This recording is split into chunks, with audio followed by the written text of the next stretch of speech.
السلام علیکم، میں ہوں اختر رضا ایڈوکیٹ۔ آپ سب لوگ سن چکے ہوں گے کہ عمران خان نے ایک تقریر کی اور اس کے بعد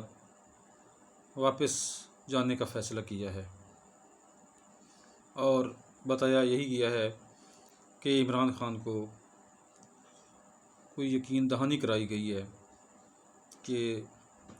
جو اس کے مطالبات تھے، خاص طور پر فوری الیکشن، اس کی بات کو مان لیا گیا ہے اور عمران خان نے بھی 6 دن کا وقت دیا ہے۔ آپ سب جانتے ہیں کہ اس سے پہلے عمران خان نے جب پشاور میں بیٹھ کر پریس کانفرنس کی تھی اور وہاں پر کال آئی تھی، اس کو عمران خان نے نہیں سنا تھا۔ ان کی اس بات کو تسلیم نہیں کیا تھا کہ 2 دن اور دے دیے جائیں، 2-3 دن اور دینے سے انکار کر دیا تھا، اور اس کی ظاہر ہے وجہ یہی تھی کہ عمران خان اب کسی پر اعتماد نہیں کر رہا تھا۔ لیکن اب یہاں پہنچنے کے بعد اگر عمران خان نے اعتماد کر لیا ہے تو ضرور اس کے پیچھے اس کی ضرور ایک لاجک ہوگی، ایک چھوٹی ہوگی اور ایک سالڈ بات ہوگی جس پر اس نے اعتماد کیا ہے۔ اس کے علاوہ بعض دفعہ لوگ سمجھتے ہیں کہ ہمیں وہاں پر اس طرح نہیں کرنا چاہیے تھا، وہاں پر سٹے کرنا چاہیے تھا۔ مختلف لوگ اور عمران خان کے کارکن خود پریشان ہیں، اور عمران خان بھی چاہتا یہی تھا کہ وہاں پر سٹے کیا جائے، لیکن جو حالات اندر کے بتا رہے تھے وہ اس کا تقاضا یہی تھا کہ صورتحال کو ایک ریجڈ طریقے سے ہینڈل نہ کیا جائے، بلکہ اس میں ایک فلیکسیبلٹی موجود رہنی چاہیے۔ آخر عمران خان نے ایسا فیصلہ کیوں کیا ہے کہ فوری وہاں سے واپس آنے کا ارادہ ظاہر کر دیا؟ کارکن پریشان تھے اور وہ پروگرام بنا کے آئے تھے کہ وہ لمبے عرصے کے لیے بیٹھیں گے۔ ان کا جوش اور جذبہ قابل قدر تھا، اور اس طرح انہوں نے حکومتی مشینری کا 2 دن تک مقابلہ کیا، تمام ظلم و ستم برداشت کیے، اور جس جوش و خروش سے وہ یہاں تک پہنچے تھے وہ یہی چاہتے تھے کہ جب تک اسمبلی ڈیزالو نہیں ہوتی ان کو چھوڑنا نہیں چاہیے کہ وہ اسلام آباد کو چھوڑ کے چلے جائیں۔ لیکن قیادت جو فیصلہ کرتی ہے اس میں ضرور کوئی نہ کوئی حکمت، بصیرت اور بصارت ہوتی ہے۔ بعض دفعہ ایسا لگ رہا ہوتا ہے کہ شاید ہم گھاٹے میں چلے گئے ہیں، نقصان میں چلے گئے ہیں، لیکن دراصل اگر اپنی قیادت پر اعتماد کر لیا جائے تو وہ فیصلہ جو ہوتا ہے گھاٹے کا فیصلہ نہیں ہوتا، بلکہ اس میں آنے والے وقت میں بہت سی کامیابیاں ظاہر ہونا شروع ہو جاتی ہیں۔ اب جس طرح علامہ اقبال رحمۃ اللہ علیہ نے فرمایا نا کہ ہاتھ ہے اللہ کا بندہ مومن کا ہاتھ، غالب و کار آفریں کارکشا کار ساز، یعنی بندہ مومن اگر کوئی فیصلہ کرتا ہے نا تو وہ اللہ تعالیٰ کے اذن سے اور اللہ تعالیٰ کی منشا کو سامنے رکھ کر فیصلہ کرتا ہے تو اللہ تعالیٰ اس میں ضرور ایک برکت ڈال دیتا ہے۔ ایک دفعہ ایسا ہوا کہ جب نبی صلی اللہ علیہ وسلم نے بیعت رضوان کا مشہور واقعہ ہے کہ جب ایسا لگ رہا تھا کہ ظاہری طور پر مسلمان یہی سمجھ رہے تھے کہ ہم گھاٹے میں چلے گئے ہیں،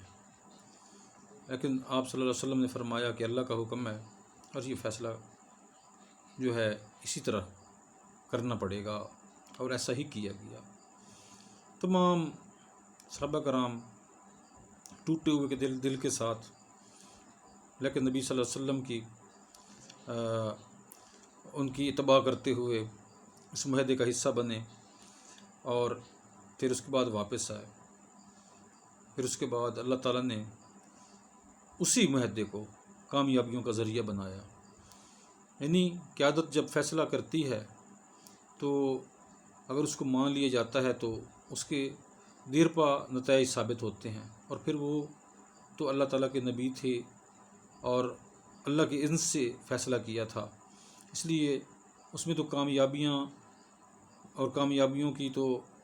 چھوٹی اور یقین دہانی جیسا الفاظ ہم کیسے استعمال کریں، بلکہ اس میں تو ایک 100%، 1000% ہی کامیابی کے امکانات تھے۔ لیکن یہاں ہم چونکہ گنہگار لوگ ہیں، ہم اپنی بصیرت اور بصارت حالات و واقعات کو سامنے رکھ کر فیصلے کرتے ہیں، اس لیے فیصلوں کو کئی دفعہ ہم بغور دیکھتے ہیں، پوری اسیسمنٹ کرتے ہیں اور تب جا کر فیصلے کرتے ہیں، اور جب تمام لوگوں کی تائید اس میں شامل ہو جاتی ہے تو اسی چیز میں اللہ تعالیٰ برکت ڈال دیتا ہے۔ عمران خان بھی لگتا تو یہی ہے کہ وہ اللہ تعالیٰ سے اپنا تعلق مضبوط رکھنے کی کوشش کرتا ہے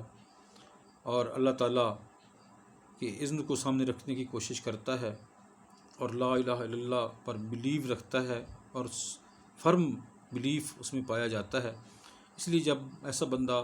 کوئی فیصلہ سوچتا ہے تو اس خیال کو سامنے رکھتا ہے، اس یقین کو سامنے رکھتا ہے، تو اللہ تعالیٰ ضرور اس میں راستہ ضرور نکال دیتا ہے۔ اس لیے میں سمجھتا ہوں کہ جو فیصلہ عمران خان نے کیا ہے اور جو کارکن پریشان ہیں، مایوس ہیں، وہ پریشان نہ ہوں، اس میں ضرور اللہ تعالیٰ کی تائید آئے گی۔ اور یہ جو بظاہر لوگ کہہ رہے ہیں کہ یہ شکست ہے یا پسپائی ہے، تو میں سمجھتا ہوں کہ ایسی بات نہیں ہے، یہ ایک کامیابی ہے۔ کامیابی کیوں ہے؟ ایک طرف تو آپ اپنے مقصد میں کامیاب ہو گئے، آپ نے جہاں پہنچنا تھا وہاں پہنچ گئے۔ دوسری چیز یہ ہے کہ آپ نے وہاں پر پہنچ کر ایک پازیٹیوٹی کے لیے، ایک کامیابی کے لیے اور ایک مقصد کے لیے واپس ہٹے ہیں، تو آپ نے مقصد پہلا تو حاصل کر لیا، پھر اس کے بعد یہ ہے کہ آپ کے اس عمل سے اور وہاں پہنچنے تک جو کچھ ہوا، آپ کے مخالف جو ہیں وہ ایکسپوز ہو گئے، بے نقاب ہو گئے، اور اللہ تعالیٰ نے ان کو بے نقاب کر دیا کہ انہوں نے عام لوگوں کے ساتھ کیا سلوک کیا ہے، پاکستانی عوام کے ساتھ کیا سلوک کیا ہے، اور انہوں نے کس طرح چادر و چار دیواری کو وائلیٹ کیا ہے، کس طرح نہتے لوگوں پر ظلم کیا ہے، ان کو بھی اللہ تعالیٰ نے بے نقاب کر دیا۔ اب اخلاقی طور پر ان کا دیوالیہ نکل گیا ہے، یہ سب آپ کے سامنے ہے۔ اور پھر اب اگر عمران خان نے یہ فیصلہ کیا ہے تو ایک کلیش سے بچنے کے لیے بھی تھا، کیونکہ نون لیگ جو ہے وہ بھی چاہتی تھی کہ کسی طریقے سے تحریک انصاف اور فوج کو آمنے سامنے کیا جائے، جس طرح 245 کے تحت وہ فوج کو کال کر رہے تھے۔ تو یہ بہت اچھا فیصلہ تھا کہ فوج سے ٹکراؤ کیوں ہو، وہ ہماری فوج ہے، اور یہ سازش بھی ان کی کامیاب نہیں ہو سکی۔ تو اتنے سارے اگر فائدے تحریک انصاف کو ملے ہیں تو بظاہر اگر وہاں پر دھرنا نہیں دیا گیا تو کارکنوں کو دل برداشتہ نہیں ہونا چاہیے، بلکہ اللہ کا شکر ادا کرنا چاہیے کہ اگر 6-7 دن کے اندر اگر ایسے فیصلے آ جاتے ہیں، اور ایسا ہی ہوگا کیونکہ IMF سے قسط نہیں ملی، اب یہ لوگ وہاں پر کیسے ٹھہریں گے اور معیشت کو کیسے سنبھالیں گے، تو یہ فیصلہ جو ہے ان کو کرنا پڑے گا۔ تو اگر یہ فیصلہ کرنا پڑتا ہے تو آپ ہی بتائیں کہ یہ کس کی کامیابی ہے۔ اس لیے میں یہی کہوں گا کہ آپ اس کو پسپائی نہیں بلکہ کامیابی سمجھیں۔ چند دنوں تک آپ کو اس کے نمایاں نتائج نظر آنا شروع ہو جائیں گے، تو انشاءاللہ اللہ تعالیٰ اس سے ضرور خیر برآمد کرے گا۔ آخر میں یہی درخواست کروں گا کہ چونکہ میرا چینل میں نے بتایا ہے، آپ اس کو لائک سبسکرائب ضرور کیجیے تاکہ حوصلہ افزائی ہو سکے۔ اللہ ہمارا حامی ناصر ہو۔